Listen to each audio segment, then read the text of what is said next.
Cari maklumat dan berita politik yang bebas, kupasan yang tepat, panas. Dapatkannya secara eksklusif hanya di Jom Channel.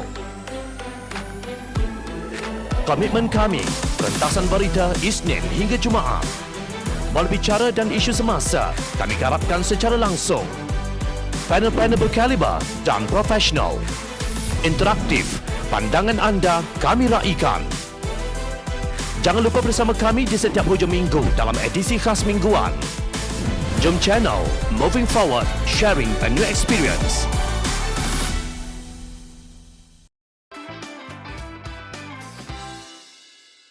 JAKIM difitnah golongan anti-Islam.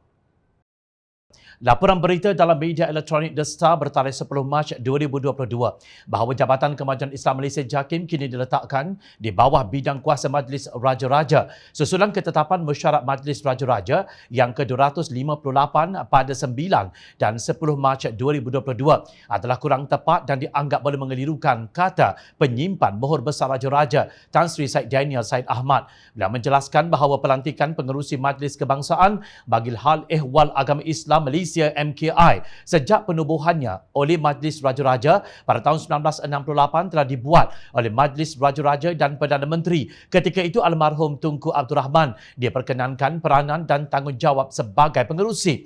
Bagaimanapun kata Syed Daniel, mesyuarat Majlis Raja-Raja kali ke-258 membuat ketetapan bahawa salah seorang daripada raja pemerintah wajar memenuhi peranan dan tanggungjawab pengerusi selama tempoh 2 tahun secara bergilir-gilir sementara Perdana Menteri dilantik sebagai timbalan pengerusi.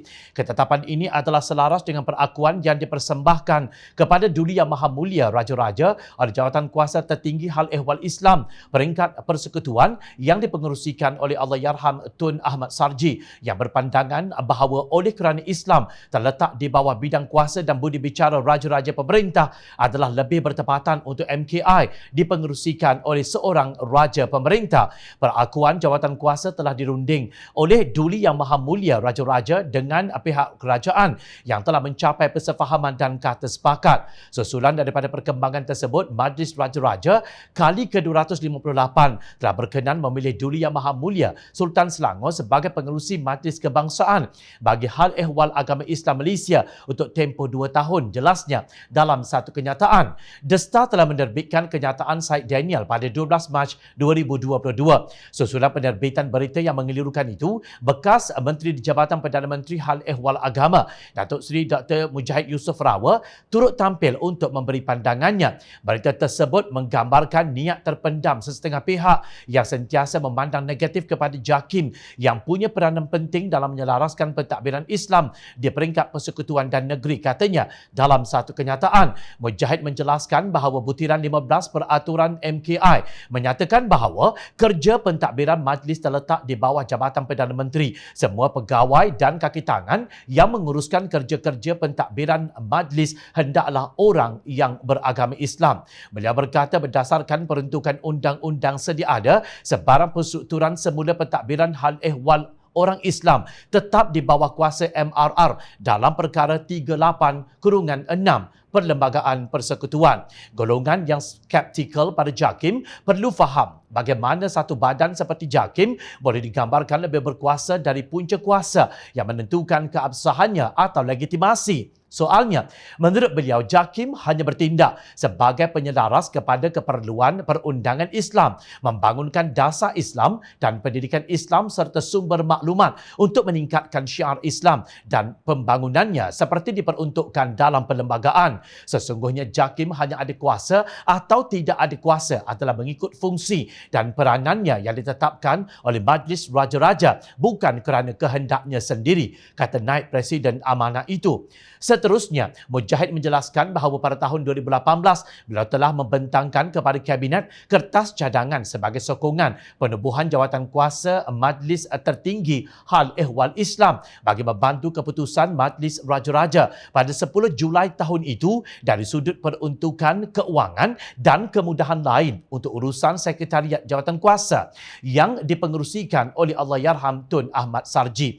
Selaras dengan konsep reform yang Kerajaan Pakatan Harapan bawakan, pentadbiran Islam di bawah saya bersetuju untuk melihat semula keberkesanan dan peranan pentadbiran Islam persekutuan secara menyeluruh dan sebaik-baik institusi yang memperakui keperluan ini ialah MRR, termasuk isu besar pentadbiran Islam yang perlu bebas politik, tegasnya. Mengulas lanjut, Mujahid berkata Kerajaan Pakatan Harapan berpendapat Majlis Raja-Raja perlu diberi peranan semula dalam struktur yang sedia ada untuk tujuan pembaikan dan pembangunan pentadbiran Islam persekutuan. Saya mengalu-alukan keputusan MRR ke-258 yang membuat ketetapan sebahagian hasil daripada rekomendasi Jawatan Kuasa Majlis Tertinggi Hal Ehwal Islam untuk memperkukuhkan pentadbiran Islam persekutuan dalam kerangka MKI yang sedia ada.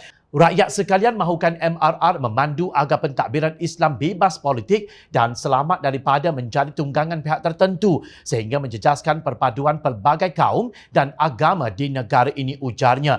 Beliau menegaskan kebencian antara agama perlu dihentikan segera dan perstrukturan baharu ini akan membantu usaha melahirkan Malaysia tanpa kebencian kaum dan agama. Saya yakin JAKIM akan tetap berperanan sebagai penyelaras dan pentadbir kepada semangat baharu struktur pentadbiran Islam. Saya juga seru supaya Menteri Agama sebagai cabang eksekutif memahami evolusi dinamika kerangka pentadbiran Islam dan dapat kekalkan semangat bebas politik dan komited kepada perundangan dan perlembagaan negara.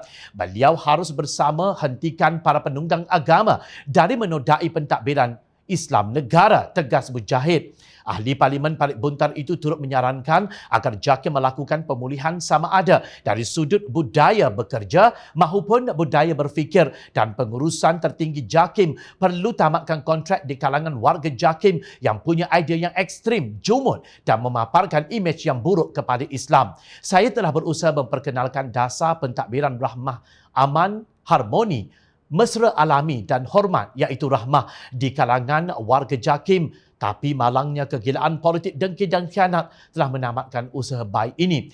Semoga ketetapan yang dibuat akan memperkukuhkan pentadbiran Islam di Malaysia dan hasrat Islam rahmatan lil alamin dapat dipacu lebih giat dengan perstrukturan baharu ini, ujarnya. Inilah pembaharuan yang dimulakan di zaman Pakatan Harapan untuk memperkasa JAKIM bagi mendalakkan Islam, manakala pihak yang tidak mahu kerajaan Melayu Islam terus-menerus berusaha untuk memperkecilkan institusi Islam itu.